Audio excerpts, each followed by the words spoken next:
Hi, it's Dr. Shona Halson here, and I'd like to invite you to join me on the Physical Performance Show on the 24th of October, where we'll be talking all things recovery in the 3-hour live stream event. So we're going to cover essentially 4 modules around recovery. We're going to talk about the fundamentals of recovery. We're going to talk about periodization and adaptation. We're going to bust some recovery myths, and of course we're going to cover the best recovery strategy we have, which is sleep. So I'm going to go through a range of different things, talking about how we can help you pick your best recovery strategy, but also talk about some of the different aspects where there might not be a whole lot of science, to really help you look at how you can use recovery to really enhance your performance. Hi, I'm Oli Williamson, Senior Physiotherapist at the English Institute of Sport, navigating triathlon injuries, and you're listening to the Physical Performance Show. Failure is not an option. I've had my ups and my downs.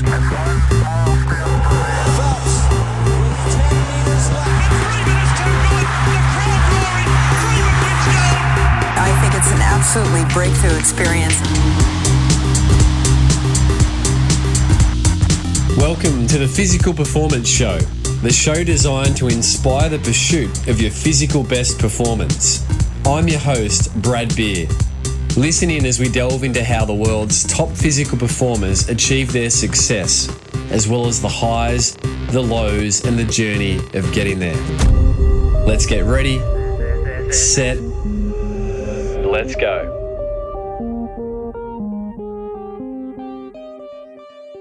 Welcome to the Physical Performance Show, brought to you by our upcoming, in fact, this weekend's live stream event featuring Associate Professor Shona Halson, who you just heard from, Recovery Essentials for Optimal Performance. Learn the practical hows, scientific whys, and enjoy some important recovery science myth busting. Do not miss your ticket to the live stream. Post-event live stream recordings are available. Tickets are just $49. Jumping over to pogophysio.com.au/Shona Halson live stream. As Shona says, the only training we are benefiting from is the training we are recovering from. So we all need coaches, practitioners, and of course athletes to understand the best science around all things athletic recovery. I'm Brad Beer, sports physiotherapist and exercise scientist by trade and training, and founder of Pogo Physio. Of course, each week we'll bring you the latest and greatest information and inspiration designed to help you perform at your physical best. And we do this through our 4 different episode types: Coaches Corners, Interest Editions, Expert Editions, and Featured Performers. And on this episode 240, you'll enjoy part 2 of British Triathlon Senior Physiotherapist Oli Williamson's share-ins on all things navigating triathlon and endurance sports injuries. Now, if you are not a triathlete, do not tune out. This is also about common endurance injuries, all things bone, tendon, and joint related. If you missed last week's episode, part 1, then be sure to jump back and enjoy the many learnings that have been flowing through from listeners from Ollie's part 1 share-ins. By way of bio, Oli Williamson is a senior physiotherapist working within British Triathlon as part of the English Institute of Sport. As part of his work, Ollie has consulted and works closely with the planet's best triathletes, including dual Olympic champion Alistair Brownlee, Olympic medalist and former guest of the show Johnny Brownlee, former world champion Vicky Holland, also former guest of the show, and upcoming guest of the show, current 2020 world triathlon champion Georgia Taylor Brown.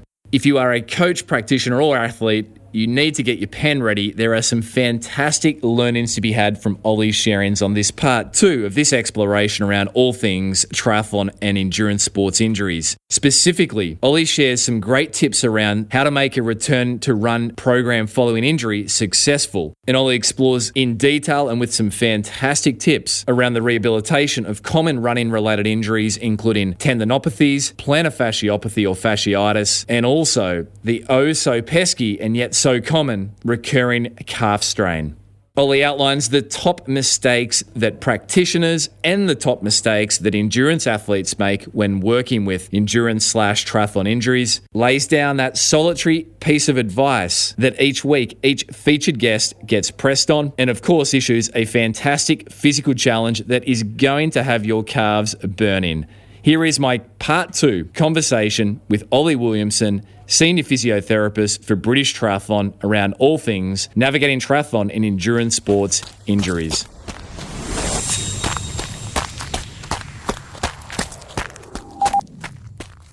Ollie, return to run programming from bone stress injuries. It's a huge area, but what would be some key principles you'd share from your expertise around navigating bone stress injuries in terms of restoring running volume? Some key principles. Yeah, I think the first things first is making sure the physical qualities and the physical properties are there before you ask the athlete to go through a return to run. So even 5 minutes of running is going to be about 450 contacts each leg. And that could be up to, if I take Tim Dawn's work at the speeds of around 3 meters per second with a 50 kg athlete, you're looking at around 140, 150 k's worth of force going through that one leg. So even 5 minutes of running is 144, 150 kgs worth of force times 450. Where a lot of people fall down is not really appreciating that the tissues have still got to do a hell of a lot before we even start doing some very small volume of running. So understanding the demands of what you're going to do is very important. So not only is that a strength thing, that's an elastic property thing. That's making sure that the tissues can create force, absorb force well. So I would make sure that, and in our world, it's easy because it's easier because we've got baselines to work from. In our world, Brad, we wouldn't get anyone starting to start a run program until of course, the healing has happened. So the doc's going to help us inform in terms of time-based return to run. So how long something's going to take to heal. But from a physio perspective and from the S&C department, we would look at almost staged return into running. So making sure those qualities are there. So range of movement's there, strength there, ability to create force, absorb force is there, the eccentric profile is there. And we've got things at our disposal that can help us with that: force plates, handheld dynamometry, capacity testing scores. So your classic sort of calf raise to failure using a 1 second up, 1 second down type of thought process. In terms of running, going back onto Tim Dawn's work, we know from his study that the soleus and the ankle, and they're looking at different run speeds. So from 3 meters per second to 9 meters per second, which of course is sprinting, and 3 meters per second to 9 meters per second, the peak force of the ankle, and in particular soleus, didn't really change much, but how fast that force was created obviously changed as the speed increased. As we get quicker, and as we move from 3 meters to 5 meters to 7 to 9 meters per second, then there becomes more hip and knee involvement, hamstrings. Vastus lateralis, for example, is a huge one from a quad perspective. So if you've got an injury that's foot and ankle, obviously soleus is hugely important, but obviously the quad is also important too. So vastus lateralis is extremely important for running, and there is a neuromuscular connection. I think the study was done by someone called Suzuki back in 2019. It's quite recent. There's an actual link, and there's a neuromuscular link between soleus and quad.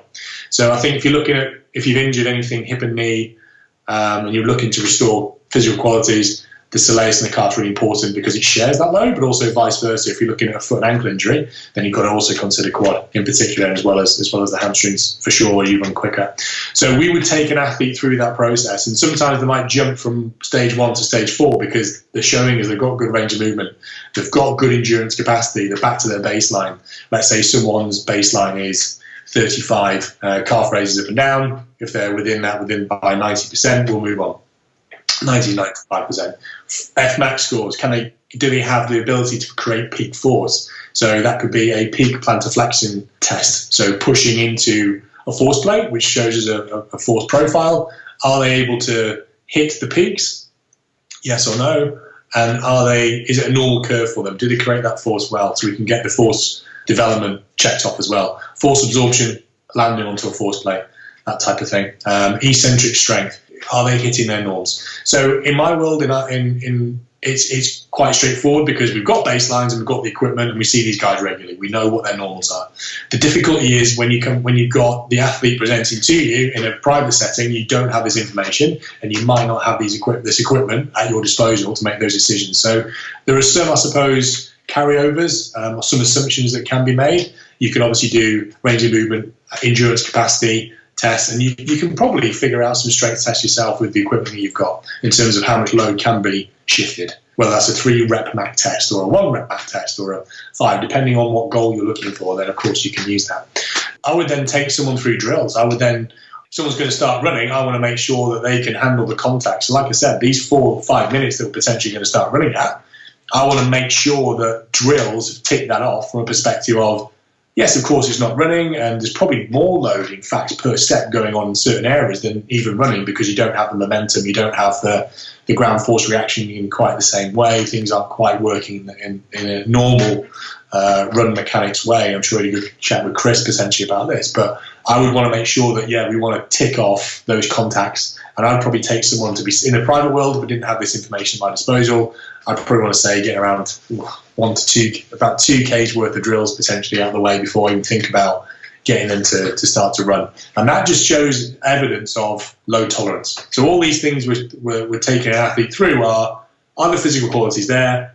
Is the load tolerance there? And can they repeat that over and over again? Drills, for example. And you say 2 kilometres of drills, you mean in one session or cumulative? In one session, not going off for a 2K drill session, but as in like here's point A and point B, go and do a one drill all the way to point B. But of course, like 25 meters times 4 or 5, whatever, adding up your total. Yes, of course. You did take me back to junior triathlon days where my running coach, Ollie, did prescribe high knees for about 2 kilometres on the back road behind the track while everyone else did their track session. So you took me back many, many years. So you mentioned the physical capacity, load tolerance, handling the contacts, and some great principles there. And certainly certainly the English Institute of Sport, British Triathlon, keenly use tools which not everyone has at their disposal, but things like Alter-G, anti-gravity treadmills, etc. Of course. We would use those. So I would always prescribe in that way to almost hit the first goal of Alter-G 60 to 70% probably, and then start to increase that loading. The goal being we're going to try and hit 90%. Once we hit 90, 95%, I normally get someone off the Alter-G and then start to build up on land. It's very different, I'm sure. I think, have you guys got Alter-G at your clinic as well? Have you got one? I've got an Alter-G here. Yeah, great. Yeah, so as you know, like it's quite different. You feel, especially at 60%, you feel like you're really on your toes. Yeah, it's gearing someone up for that continual load. If you've got an Alter-G, great. I work with lots of athletes that we've not used Alter-G with. We don't use it routinely. We probably use it more for the high-risk bone stress, just to A, buys a bit of time, to be honest with you, but B, provide more of a normal running mechanic intervention for the athlete as well. So we do use Alter-G, and Alter-G is a great tool, but we don't use it all the time for bone stress injuries. If we can get them outside, we'll get them outside because we want that load. Load is a good thing, of course, if it's prescribed correctly in the right way. Too much is a hindrance. Too little, obviously, is also a hindrance. You either get too much breakdown or not enough breakdown, and you need that sweet spot to allow adaptation. Of course, symptoms are really important. So when you're taking someone through a progressive plan, whether that's in the gym, whether that's drills, whether that's Alter-G, whether that's outdoor running or over ground running, you've got to always maintain monitoring in place. And it's easy to provide certain markers for athletes if it's in a private setting to go away and monitor themselves. The accountability is both with the clinician and with the athlete, I suppose, for the honesty reporting and what is it that I'm looking out for. And for a lot of these things, it's not what can I do, it's what can't I do potentially, and what things do I really need to be mindful of. So all these things I've talked about already. Pain scores are potentially something we want to talk about, or a descriptor of that pain if you don't want to be using a number. Pain on impact, for example. Lots of different things you can use, and objective markers as well from a range of movement perspective that you can keep on top of. Ankle range dorsiflexion is a big one. As soon as ankle range dorsiflexion goes off, you're looking at a cascade of changes in mechanics as a result. So monitoring is super important. So monitoring. Ollie, common mistakes in dealing with triathlon injuries or multi-sport injuries. What would be your top, let's focus on the athletes, what would be the top 3 mistakes you'd see triathletes making when it comes to this quest of trying to maintain consistent training and the availability to train, i.e. be injury-free? Yeah, good question. I think the most common mistake we see make is going back to our conversation earlier in terms of if someone has been offloaded for a period and they're desperate to get back into training, is just the kind of the look of that curve. If you plotted it on a curve, the sharp exponential sort of growth, which if you didn't educate and allow an athlete to do, in certain athletes, that is, not every athlete. Some athletes can manage this perfectly well on their own and understand and have experience of obviously injuries. But a young developing athlete who's not really been injured before, the mistakes that we've kind of seen is certainly doing too much too soon, and that's the recovery sort of piece that we need to talk about. And almost using symptoms to make that decision versus physical qualities to tick off, and almost that entry criteria to say I'm ready to run versus I've got no pain, I'm off. And I've seen that more from the private setting versus the world I work in day to day from a full-time perspective. Of course, there'll be a team around the athlete that hopefully would educate and inform before making those mistakes. But yeah, I'd say just getting the training volume incorrect and making some assumptions that they're ready to run when they haven't got any evidence to potentially provide themselves with that they're ready to run, or jumping stages, or bringing in sessions potentially a little bit early from a run speed perspective. Because running slow and running fast are very different things. And plugging those gaps is really important. Brilliant. I think as well, the other thing is probably under fueling, especially on the bike. That's another thing I've seen with some of the more developing athletes, or in terms of those from a bone stress perspective. Just when you question around fueling, that ability to kind of be aware of consciously taking on fuel during the longer rides, and of course that's a big factor in terms of bone stress injuries, isn't it? In terms of fueling and fatigue, and just fatigue is just the devil, isn't it, in our sport? As soon as fatigue hits, everything changes. Your ability to create force changes. Your relative strength can change. How you stabilize around the ankle, stabilize around joints can change. How you absorb nutrients changes. We don't want that fatigue to be there. So, yeah, fueling on the bike is probably a big one for the young developing athlete or the private recreational athlete. So training load errors, under fueling, and would there be a third? Top 3 mistakes athletes make? Yeah, and I think the other one potentially I'm pulling out experience from the private setting is probably not appreciating how important the calf is and the ankle. So from the private setting, I'd be amazed. Well, I'm not amazed because I see it quite a lot, but how poor endurance capacity is into the plantar flexors for a lot of recreational, high level recreational athletes, performing very high levels of times and achievements. But yeah, I'm absolutely astounded sometimes when someone presents to me in the clinic, private clinic, with such poor calf conditioning. You think, how on earth have you got this far without being able to create more than, to bang out 10 reps of calf raises to a 1 second metronome? I just think, wow, you must have some serious mechanics going on elsewhere to achieve that. Yeah, I'd mirror that as well. It's a corny phrase, but it's memorable. Below the knee is the key when it comes to... Absolutely. Yeah, 100%. Well, yeah, absolutely. I mean, yeah, not to keep pulling back the same study, but I would always just signpost most of Tim Dawn's work just to show visually how important these calf and ankle plantar flexors are. Yeah, brilliant. Ollie, top 3 mistakes practitioners make. It might overlap, but if there's anything you could share from your experience at the cutting edge of triathlon with practitioners listening and dealing with multi-sport athletes.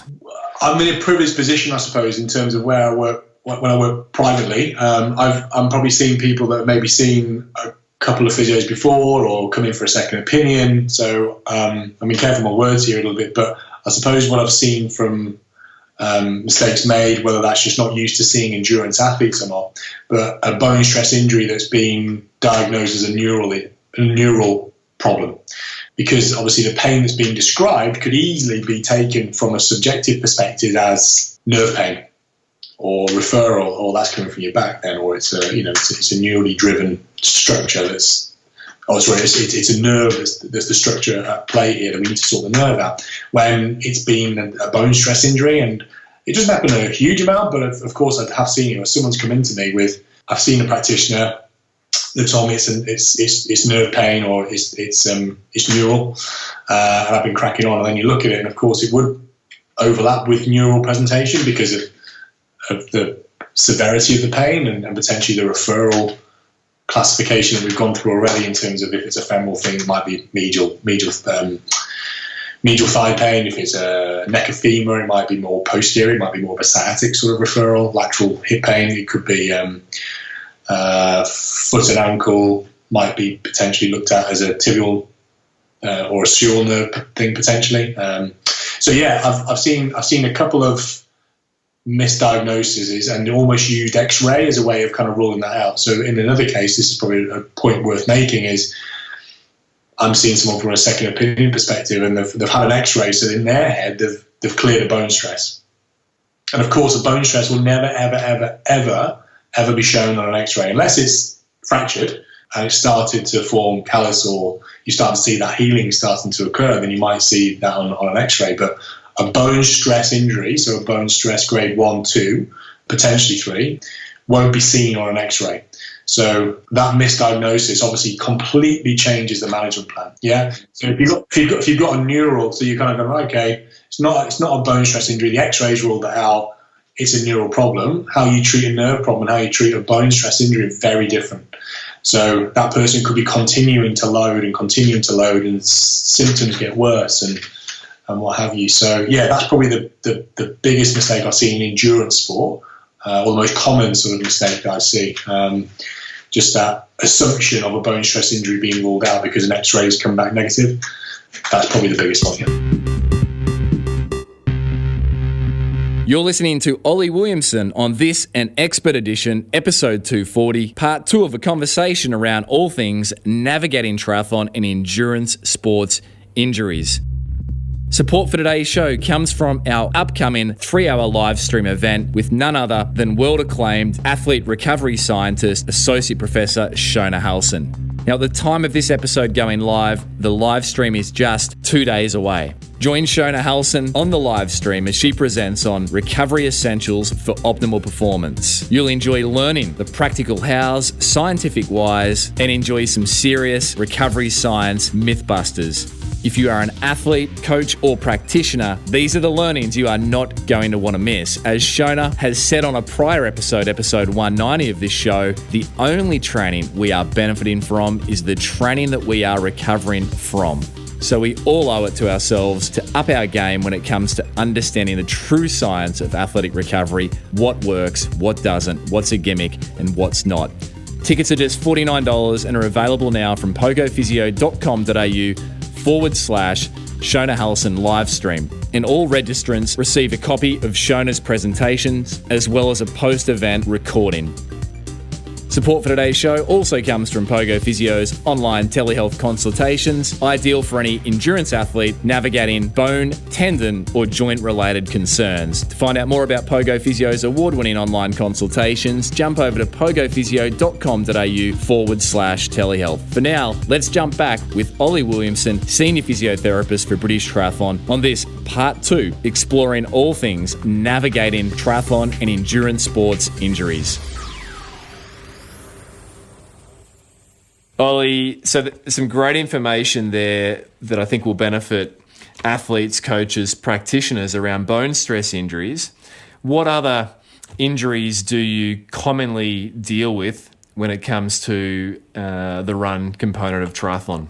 Yeah, sure. Well, we see a lot of tendinopathies, so I'll classify those as the main ones we see are Achilles tendonopathy, and we've already talked about proximal hamstring tendinopathy and the bike, but of course it presents itself in the run. Just to re-emphasize how important hamstring strength is for both disciplines, I suppose, at this stage, as well as the adductor magnus in terms of what I've talked about earlier. Focusing a bit more on the Achilles tendonopathy, we can talk about that in a little bit, but we also see fasciopathy, so plantar fasciopathy, which is a nice sort of way to maybe bring up this next injury, which is something that we've had to really think about a bit more recently, is the recurring Soleus injury and myofascial injuries in particular.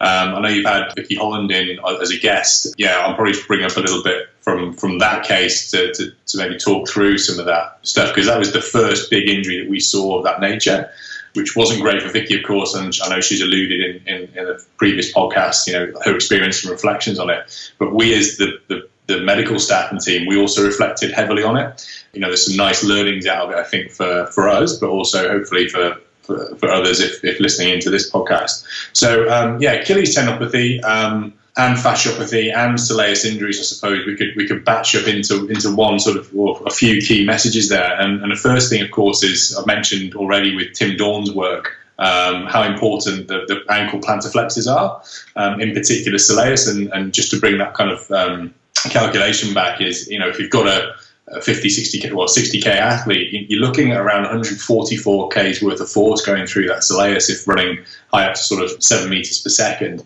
So which is quick, but that's the type of demands that we have to work towards. So for all those three injuries, of course, the Soleus is hugely important as a risk factor if the capacity is not meeting the demands of what the athlete needs to do. So you've got endurance, of course, endurance capacity that we have to really plug in and make sure that is fundamentally ticked off. You've then got the peak force, so how much force can be produced through the ankle plantar flexors. And I don't think really you can separate the Soleus and the gastrocnemius, really. I think in terms of just making sure that ankle plantar flexion force is hit, then you're onto a winner, really. And what I mean by that is getting close to these demands that Tim Dawn and his work has really highlighted. I think when you're also talking about Soleus, vastus lateralis is extremely important. So even at slow speeds, you're probably putting about 1.5 times your own body weight through the vastus and the vasti. And that probably plays more of a role, actually, we think, in the slower speeds. When you're rehabbing anything, I suppose, below the knee, you've got to consider quad, because that sharing, that distributing the load and sharing that 3 times body weight as best it can. With Soleus and the recurring injury, we classify those as myofascial injuries. So yeah, we do get the muscle itself getting some edema on a scan, but the main sort of area we'll see is that myofascial junction into the tendon. And if you get one of these, they are a nightmare to try and manage and return back to full training. And one of the things I think I'd like to sort of share at this stage is that early sign of one of these injuries. By the way, if you do pick up one of these and it moves on, I'm going to use the British athletics classification. If you move on to like a 2B, if not more, then you're probably looking at around 4 to 5 weeks before you're starting to run again. And that's kind of like the length of time we've used so far with the injuries that we've seen pick up. But if you pick these up early, you're onto a winner. And the type of injury, the type of symptoms that the athletes will display, it's just a general tightness. So endurance capacity tests won't pick this up if you think of it. So you've got an athlete coming in to see you. It's been recurring sort of tightness, medial aspect of the calf, distal, so quite low down, almost into that distal third, central to kind of medial aspect. Tightness that isn't really going away. It feels neural. It feels tight. It feels quite a sharp tightening sensation. For me, as an endurance athlete who is coming into the clinic, I would be thinking now a little bit more, right, we've got to rule out this myofascial injury. And to be honest with you, ultrasound's not great for picking this up. MRI is probably the only way you're really going to gain clarity on it. If you don't have access to MRI, I think you've got to play a cautious card here. If an athlete is describing their story as, do you know what, I get to a certain point, I just get this sharp feeling and it's the tightening sensation. It's really sort of generic. But in the past, prior to sort of Vicky's injury, we might not have been thinking along those lines and just thinking, this is just a bit of calf tightness, let's keep going and allow the athlete to continue with the training plan. Now, then, when they do go bang, they go bang with a fairly big bang at that, as Vicky demonstrated to you. And she was a classic sort of just presenting. We're on a camp. We're coming from Chengdu into Yokohama World Series. We pulled her out Chengdu at the time, but she's just complaining of calf tightness, and then in Yokohama this injury kind of really came to fruition. She had a really quite a sore calf after them. Of course, we MRI'd it, and it was about 20 centimeters worth of kind of tearing that had kind of occurred, and it was a big one. So yeah, my learnings from that and reflections on that are really watch out for those subjective signs, or the subjective reporting of the tightening.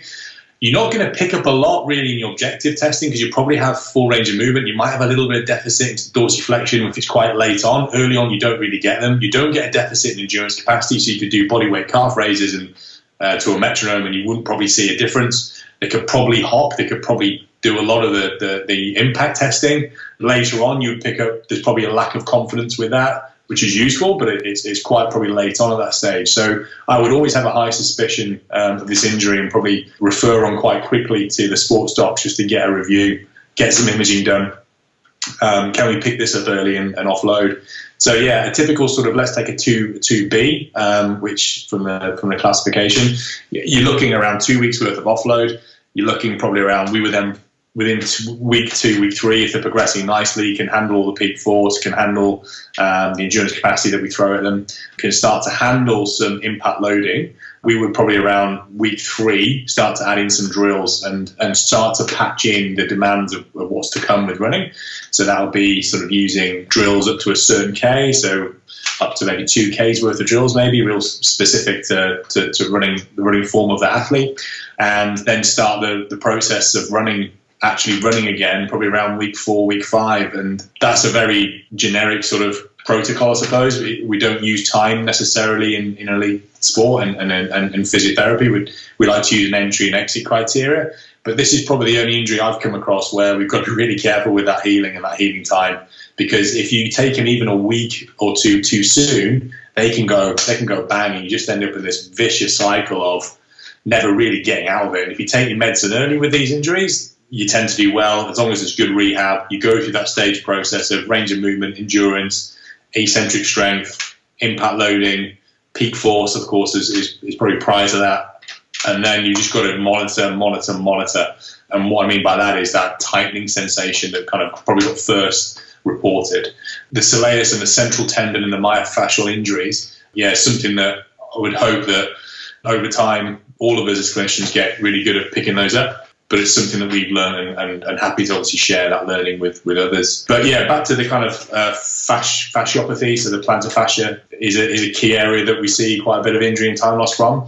And just in terms of clinical things that I would look at, and of course advice to athletes as well, is all the same advice I've already given for the soleus injuries and the Achilles injuries. What's really important, I think, here is the relationship between tibialis anterior and peroneus longus. So that's the tibialis anterior, the muscle that runs down the front of the shin, and peroneus longus, which wraps down the outside of the shin. And its orientation comes behind the fifth met, comes across and inserts into the medial aspect, into that medial longitudinal arch, into the medial cuneiform and into the first ray. It blends quite nice into there. Tibant also comes into medial cuneiform as well, and that controls the transverse arch. The transverse arch is basically the midfoot, and if you've got good control of that transverse arch, then you're going to have good stability of the lateral longitudinal arch as well as the medial longitudinal arch. And I think some of the injuries I've seen from fasciopathy is, yes, there could be some lack of ankle plantar flexion capacity, ankle plantar flexion peak force strength, etc. Of course, that's got to be considered. But the amount of times I see plantar fasciopathy, both I see a lot of it in the private setting. We try and plug this a little bit more into the proactive side within British Triathlon and our federation, our athletes, because obviously we see a lot of them and we know it's a key area. So we really hammer the tibant and the peroneus longus. Of course, tib post is important too, but maybe the tibant and peroneus longus doesn't quite get as much airtime as it maybe should. So strengthening those areas up, loads of stability, training, proprioceptive training will work the peroneus longus in particular really quite hard. So lots of dorsiflexion work, lots of eversion work. Plantar flexion itself can get the peroneus longus to really activate too, and get good contraction through that region. So it's all about stabilizing that transverse arch so that you can stabilize the medial longitudinal arch, which of course is where the main area of load gets distributed. Now, you also got to think about your first ray and your first MTP, so that's your big toe joint. Dorsiflexion in that area is vitally important, and we are really keen and really hot on any athlete who starts to show that that's starting to decrease, because a cascade of effects happens once that range in first MTP, the big toe, goes off. It's a really easy test you can do. You can do it stood up and get someone just to pull your toe up, and you'll have a gauge of what your normal is. Do a left to right score maybe, but as clinicians we should be able to pick that up. I suppose one of the common mistakes is not doing it with enough dorsiflexion, so you don't, because it can be quite easy. What if it's in a bit of plantar flexion to test that? It can, because you've not got the fascial tension anymore. It can seem like it moves, but as soon as you wind that foot up into dorsiflexion with an athlete on the bed laying supine, and then wind up the first MTP and the first MCP into dorsiflexion, any deficits there, I'd be really keen to get that sorted. Of course, manual therapy can come into that, and then gym work. And it's amazing how much the dorsiflexion can come back once you start working on these other areas and get the transverse arch to really be stable. And then you've got to reload in exactly the same way, using the same sort of protocols I've already mentioned with the other injuries. So, yeah, I think we've ticked them off now. We've got bone stress injury, just to summarise, multifactorial. Got to make sure that we're not just thinking about the musculoskeletal side of stuff. We need to also think about nutrition, all the intrinsic factors that come into that, vitamin D, bone mineral density, nutrition, energy balance being a big one, strength, and of course we've talked about that at length now, and the external factors such as train load. And train load, of course, encompasses all these injuries, but with tendinopathies, fasciopathies, Soleus injuries in particular, being able to rehab for the demands of what's going to come for the runner is key. And like I said, using Tim Dawn's work is a really great sort of just guide to achieve certain milestones through rehab before entering back into running. I think, bodyweight calf raises, you're just not going to do it. You've got to really think about the forces being distributed through the lower limb and through the whole system, and be able to tolerate that load well, and be able to provide and show evidence to move on through the next stages up to running, and then taking that running onward. Ollie, former expert edition of the show, guest Rich Willie, likes to describe the Soleus as the monster, the powerhouse of the running body. And I think it's nice. There seems to be an emergent awareness of Soleus. Maybe it's just the world that we tend to inhabit as health professionals, but there does tend to be more athletes, I think, progressively thinking about Soleus. Just to clarify, you mentioned the difference between training peak force and, say, endurance. How might that actually look like? What might an athlete be doing to train peak force? Okay, yeah, good question. So I'm just going to make a comment on that as well before we really get into the detail. I think even if you're training strength, your endurance capacity will improve because of the physiological effects going on through strength training. Increasing mitochondrial density, etc., etc. In terms of getting gains, I think in terms of timings, or if you're really up against it with time, or you've got time critical sort of rehab to do, I would probably put my eggs in the strength bucket, because it will probably bring both up to scratch. However, if you want to isolate those, endurance capacity, typical sort of way to train that will be going through repeated higher volume work, so low strain per rep, but high volume. So you're looking at trying to achieve a certain number of reps within a volume of work, and you can potentially improve that through looking at different variables such as time under tension. So how slowly you're doing your up and your down, concentric eccentric work.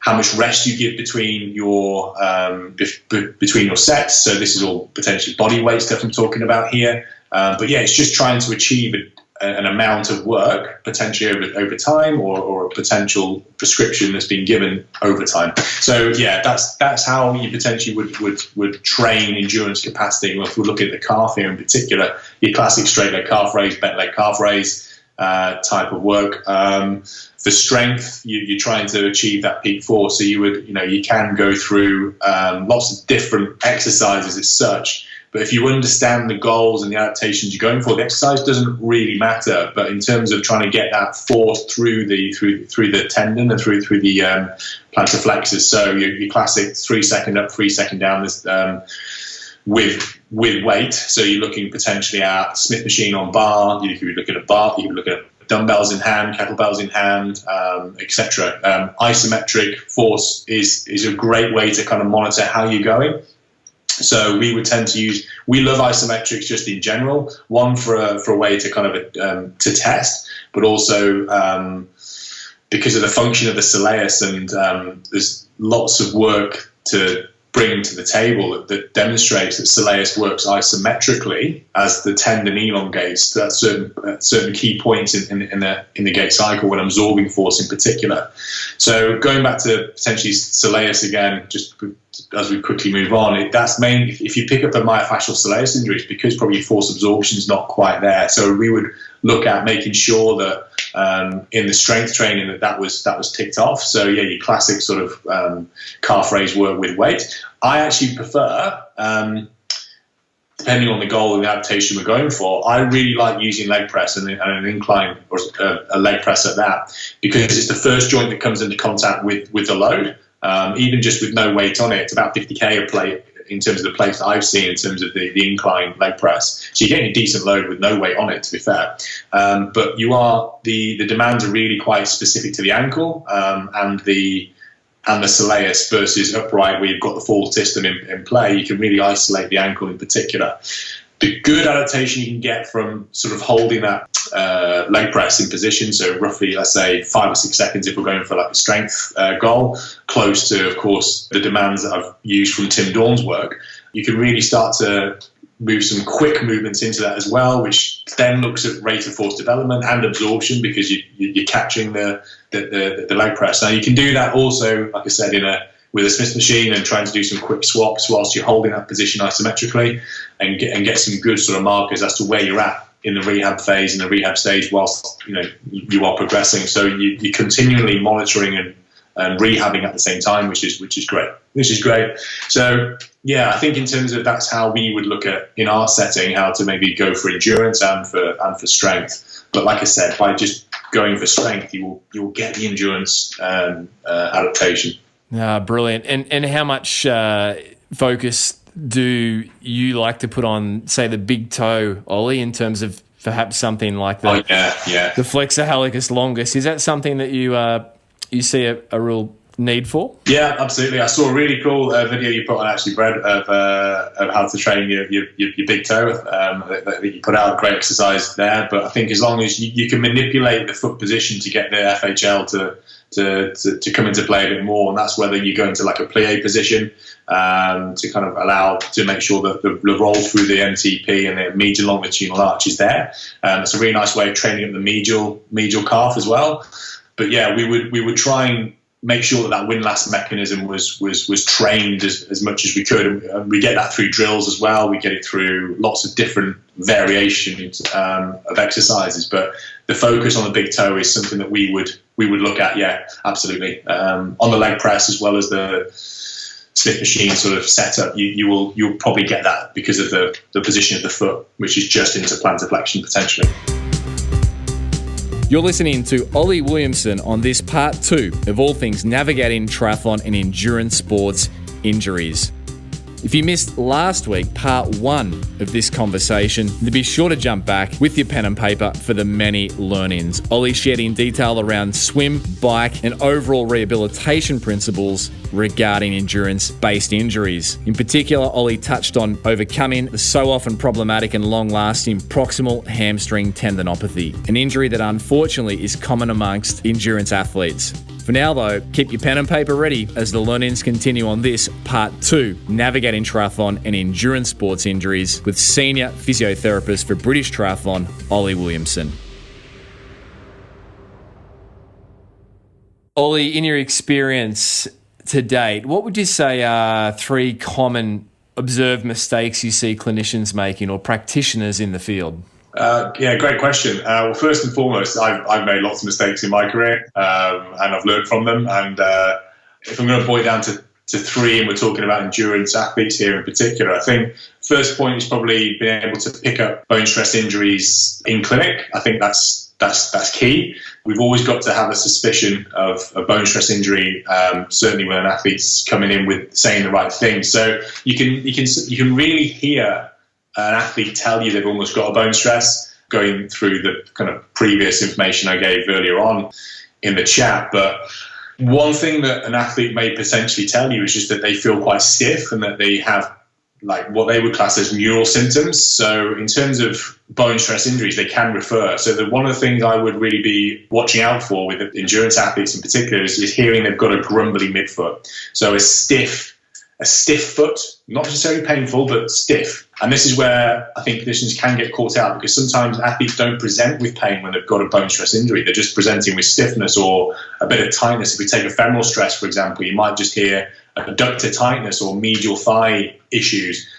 Sometimes with femoral neck of femur injuries, you might just be getting tight hip flexors, or you might just be getting stiff anterior hip. But yeah, going back to the midfoot, you want to be ruling out one of these high-risk areas. So you've got your navicular, your cuboid, your fifth met, the proximal aspect of the metatarsals, obviously getting close to the midfoot. And you don't want to miss one of those because it's high risk, and it's high risk because there's a lack of blood supply to that area, so the healing can be quite slow, and therefore you're at risk of increasing that bone stress to a stress fracture, and a stress fracture in a high risk area might need some surgical input or a pin put through it to stabilize it. So hearing a grumbly midfoot is something I'd be really hot on. Anything that kind of with your impact load testing would imply I'm feeling stiff, I'm feeling tightness, it just feels tight down there. For me, that would also be a bit in the right area, of course. That would also be a bit of an alarm bell. So just to quickly go over the red flags again, or the high risk areas: neck of femur, which can present posterior or anteriorly in the hip; navicular cuboid, fifth met, all in the grumbly sort of midfoot sort of presentation. And the other one, this is I've seen a couple of these in clinic privately. So I run just a really small private clinic in an evening over in Manchester, and see a lot of endurance athletes. And I've seen a couple of these come through, and it's a great opportunity, I think, to potentially educate some people around this injury. Is the anterior cortex tibial stress.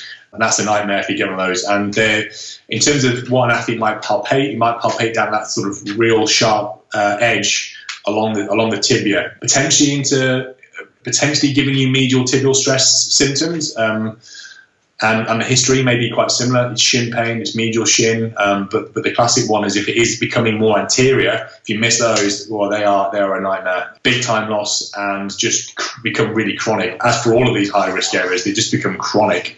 Yeah, I would say in terms of if you are considering it is a bone stress, be cautious with those areas. The long bones, of course, are problematic. You want to make sure you don't miss those too, but they will heal.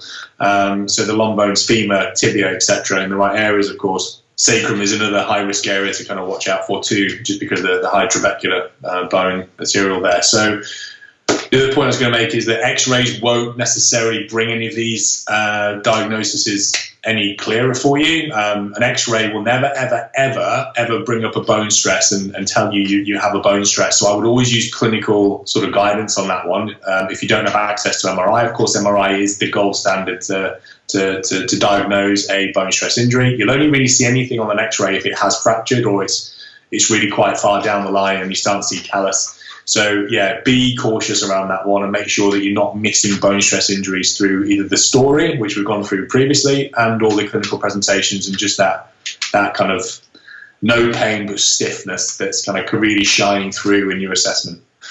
The other one is, I think just the general sort of not rehabbing enough for the demands of the sport. We've gone through that at length today, and the amount of times I think I've seen athletes come through the door, and again, this is the private setting, where they've done rehab in their head, they've ticked the rehab box, or been back to the surgeon or been back to the consultant sports doc, and they feel like they've done the rehab. And I'm in a bit of a privileged position here because I probably see people on a second opinion or a third opinion even at times.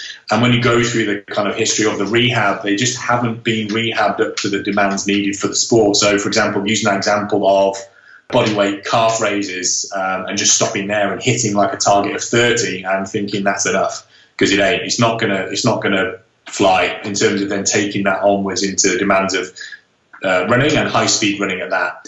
Clearly, there's been some thought put into it, but I think in terms of making sure you are working backwards from the demands of the sport. So if you know the demands and you can plug the gaps in there nicely, and like I said, going through that kind of process of the staged return and making sure you don't move on to the next stage until you have hit those goals and you have hit those adaptations that you want.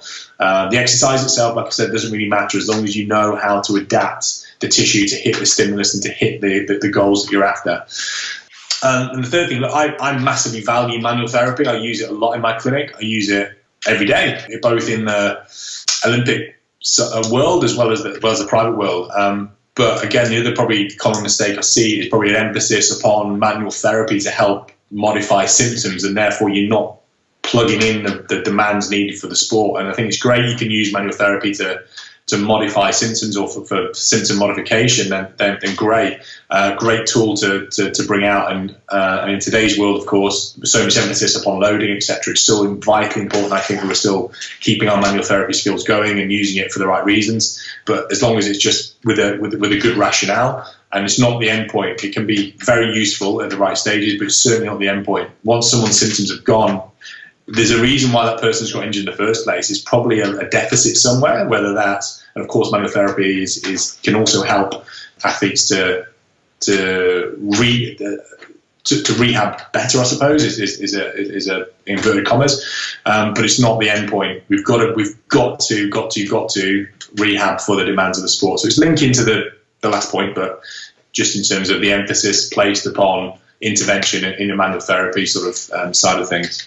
Although I hugely value it, there just needs to be, it's an adjunct to the main goal of low tolerance and hitting the demands for the sport. Really great sharings there, Ollie. Certainly would be my observation in clinic is the number one reason I think athletes don't get back or fully to where they want to get to with rehabilitation is that underloading that so often happens, and as you say, reverse engineer. And it makes me think, Ollie, of Jill Cook, Australian, obviously prominent tendon researcher, who I recall hearing said, rehab's simple. You just figure out where they are, where they want to get to, and then you get there.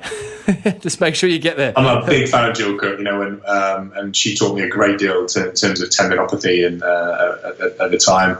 Yeah, you don't have to start from the start with these guys. Our job is to figure out where they are on this continuum of the rehab and then slot them in appropriately. And some people may already have the endurance capacity, they may have already got the stability components there, the range of movements there, and then you go, right, well, here's the target. The target is strength, because everything else is being ticked off. Or we've got all the metrics are showing me you've got all these things, and actually it's how you create force that's really important. So rate of force development then becomes the target of the rehabilitation, and that's not strength training. It's training a muscle to contract quicker and absorb quicker. So you move to that shift on a graph on a force plate would show that you're creating the same. It might the peak force, but you're achieving that in a far quicker way. Just like again in Tim Dawn's work, where as people get quicker, the peak force in the ankle plantar flexion doesn't get higher necessarily, a little bit as we run quicker, but it's how quickly they create that force that's really important. And I think that's really coming through from the research now in terms of bone stress injuries, in terms of tendinopathies, in terms of fasciopathies.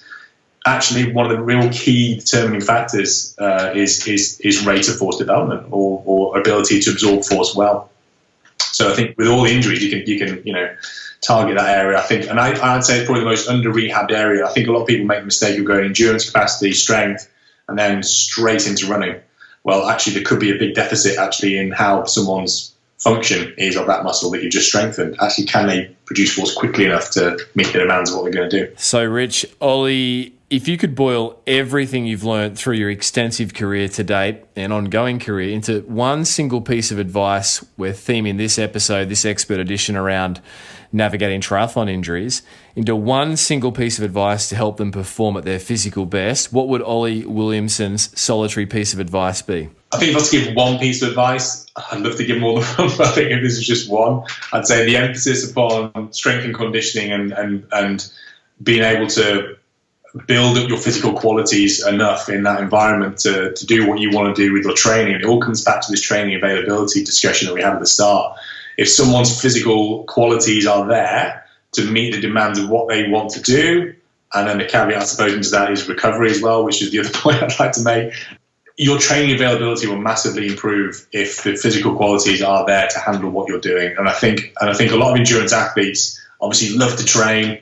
They're training for long hours, and obviously with full-time jobs as well as trying to train, and trying to fit everything in is a real challenge. And I massively admire recreational athletes who are high-level recreational athletes of that, or Ironman or 7.3 athletes. I just don't know how they find the time. But in terms of if I was to really make sure that the advice is really provided as a quick, very quick conversation to an endurance athlete, would be make sure the emphasis is in the gym as well as out on the road cycling, running, or in the pool swimming. I mean, twice a week will probably do it. In terms of blocking out time for S&C, as long as it's targeted and as long as it's for the right reasons and the right adaptations that you're trying to go for, probably twice a week, maximum 3 times a week is probably all you need. Of course, go and get advice from a professional around what type of rehab you need to go. And it's all about that assessment, because you should be able to be quite specific about what it is that's missing maybe in that person's profile that helps them to keep training and to make sure those days of that time loss from injury isn't there. And of course, there's injury, and there's the reason someone can have time loss, illness as well. And I think there's a lot of evidence, of course, into injury and illness around recovery, and just making sure there is enough recovery in someone's week to allow those adaptations to come to fruition. The magic happens in the rest period, doesn't it, in the recovery? So yeah, that for me is probably the two areas the one thing is clearly building those physical qualities, gym environment or a home environment if you've got the right equipment. You don't often need to go into the gym unless there's a specific reason. And recovery, yeah, absolutely. Yeah, and they go hand in hand. And I think it's worth just mentioning, as you said there, Ollie, the strength and conditioning side of things is so critical. It allows people to absorb the training, but to the recreational athlete, time-pressed, time-poor athlete, there's still creative ways to fit it in without taking hours and hours and hours. Rich Blagrove, one of your fellow UK colleagues there, mentioned the concept of those training blocks or training units, where if you push for time, you might go and string a couple of exercises together in 10 minutes, and that's still counting. It's better than nothing. There's probably, before we move on, there's probably one thing I would say, which is a great resource for those who can't either get to a gym environment because of, let's say, COVID, or not comfortable going to a gym at the moment. There's a chap called Alex Matera who has put a really fantastic resource together around sort of he's very keen on isometrics as well. So that probably fits my bias a little bit, but he's got some really cool, innovative ideas of how to strengthen and maintain strength through using, like garage ties. The ties you probably hook a kayak onto a roof with, or a roof rack or whatever. Those those garage ties that you can get the thick like material that won't stretch, for example, using that and being quite innovative with how you place that on your body to push into something that isn't going to move. For example, with calf raises, if you put your foot on a block of wood, if you're stood upright, you wrap this tie around the bottom of this block of wood and around your shoulders, and it's obviously a loop that won't move. A bit of a towel underneath just so it doesn't dig into your neck, and then pushing into that. That's a really good way of getting some isometric force. It's the intent at which you're pushing is going to make the changes there. So yeah, Alex Matera's resource, fantastic. Brilliant. We'll link that up in the show notes. Ollie, physical challenge for the week. Every featured guest of the show issues a physical challenge. So what is Oli Williamson's physical challenge to the listeners going to be? The whole theme of this has been around how important I think calf and ankle plantar flexors are. I think it's a key area for listeners to probably really think about. And I'm not going to claim this is something I've thought of. This is something I've pulled off from one of my mentors, James Moore. And giving this out is a really, really great way to see where you are on the sort of endurance capacity side of things, which is a great test to sort of put yourself through. My challenge would be, I want you to get a metronome on your phone. You can normally download these metronomes, and I want you to set this metronome to 60 seconds. Therefore, you're going to get a beep every second. I want you to find a small step, and I want you to do 15 reps on the right side, straight into 15 reps on the left side. I want you to do it 3 times. That's 1 set. I want you to try and achieve 3 rounds to 4 rounds of that, ideally a world-class sort of level, a world-class sort of calf capacity, endurance capacity, would be completing 4 rounds of 4 or 3 to 4 by 15 each side. So it's quite a complex description there. So I'll just summarize again. That's 15 on each side, 3 to 4 times. That's 1 round.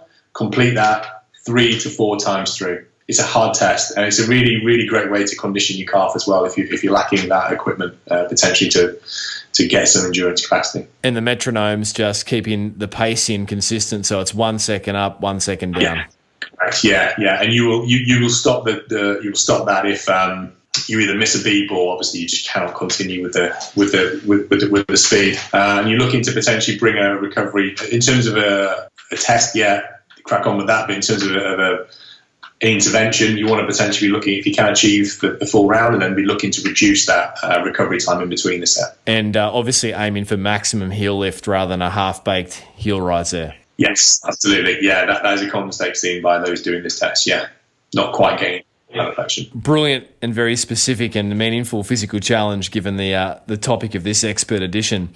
You're readily found on Twitter at Oli W_physio, but where can the listeners find out more about your work and other projects? I know you've got some other projects that you're readily available in. Yeah, sure. I'm one of the founding tutors at a platform called Health Development and Performance Network. So you can there's lots and lots of clinicians on there, not just myself, giving lots of clinical advice. And yeah, there's webinars going on. It's just started in the last sort of month, and they've just started doing their first initial webinar. So there's lots of webinars for different things on there. So if you go and check them out, www.hd-pn.com, you should be able to find myself and others on there if you're looking for some further information. But yeah, if you find me on Twitter, I'm not hugely active on Twitter. I retweet a lot of kind of cool things that other people are putting out there and articles, but by all means, feel free to get in contact with me at Twitter. I'll try my best to reply back. And we'll tag the link there for the Health Development Physical Network up in the show notes as well, Ollie, so listeners can jump over there also. Oli Williamson, you have been exceptional with your contribution, and certainly in the occasions that we've collaborated / come across each other in the industry, I've always, one, enjoyed it, and two, learn a lot. So thank you for your contribution and sharing on the Physical Performance Show. Oh, you're welcome, Brad. Thanks very much for having me.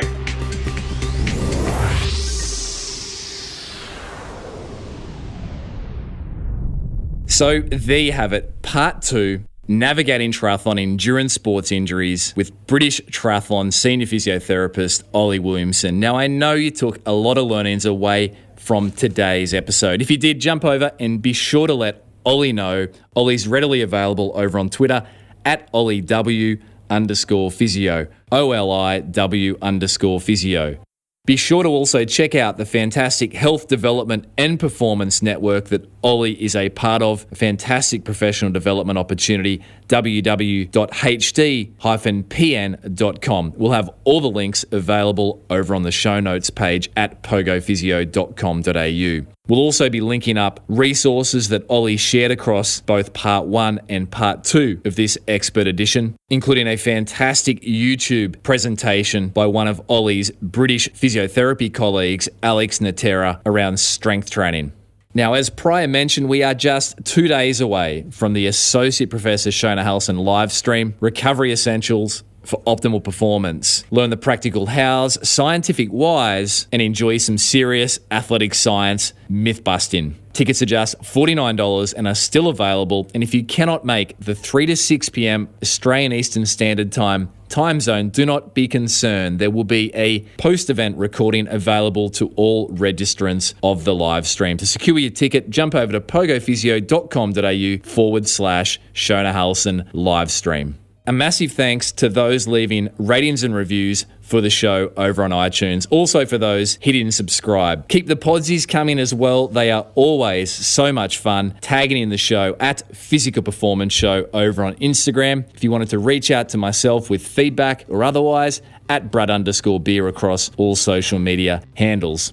Now, coming up on next week's episode of the Physical Performance Show, we keep the British theme going, and you'll enjoy the highs, lows, and learnings from featured performer, current 2020 World Triathlon Champion, Georgia Taylor-Brown. Georgia is an athlete that Oli Williamson has worked with extensively, and Georgia candidly reflects on mistakes she had made over her years of development to ultimately achieve some of the great successes she's enjoyed to date. Now, following Georgia, we keep this British theme going, and as Ollie had cited across part 1 and part 2, you'll enjoy hearing from Phil Burt, physiotherapist, world-renowned cycling health and performance innovator, who's formerly worked with Team Sky Cycling and also British Cycling. And we'll explore in an expert edition all things cycling bike fits and cycling injuries as well. So there's a lot coming up. It's British Month on the Physical Performance Show. Until next week, keep pursuing your physical best performance. I'm Brad Beer, and this has been the Physical Performance Show.